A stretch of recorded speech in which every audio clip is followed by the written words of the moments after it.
9號馮傑志張嘉怡。所扮演嘅係《戰國無雙術》裏面嘅增田幸村同埋動機。我諗攞到獎已經好開心，即係有啲獎勵啦，叫做練咗咁耐，係啦。我諗最難忘其實係我唔識打鼓，咁但係 partner 個朋友就一齊喺度教我點樣打鼓，又真係冇拍子就打到識得打成手，其實都好開心。最緊要就係嗰個表演要配合嗰個作品嘅主題之外咧，同埋要流暢咯，即係要熟練啲點樣用每一樣嘅道具啦，同埋有啲咩效果，其實可以令到嗰個效果更加靚。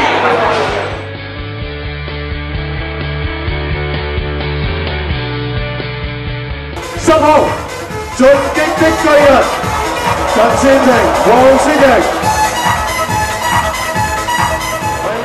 我哋做到一個我哋可以做到範圍內最好嘅 show 啊，所以好開心。即係上台表演嗰個比賽。比起攞獎真係今日做 good show 係鼓勵今日最大。同埋要多謝好多幫過我哋技術指導呢啲舞台指導點樣嘅朋友。多謝佢，仲有係啦，多謝拍檔，多謝拍檔。係啊。因為表演咧係5日嘅，記住嗰啲配件啊或者係衫咧係真係要實正係捱到5日同埋係活動。係啊，如果你活動唔到，其實表演唔到。因為呢個就係比賽精髓咗咯。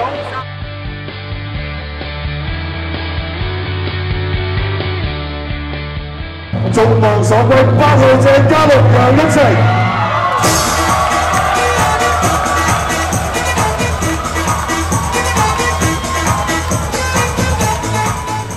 其實頭先台上面好激動，亦都好肉酸咁樣喊咗出嚟，因為覺得呢3-4個月我哋兩個一齊製作啊、練習啊都好辛苦，所以今次得獎係好開心嘅。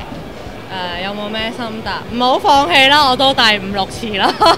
同埋而家 cosplay 除咗講你套衫靚唔靚之外咧，舞台表演好重要，所以諗一個好舞台表演帶俾觀眾一啲娛樂咧，係會對你嘅表演啊、各項啊分數好有幫助嘅。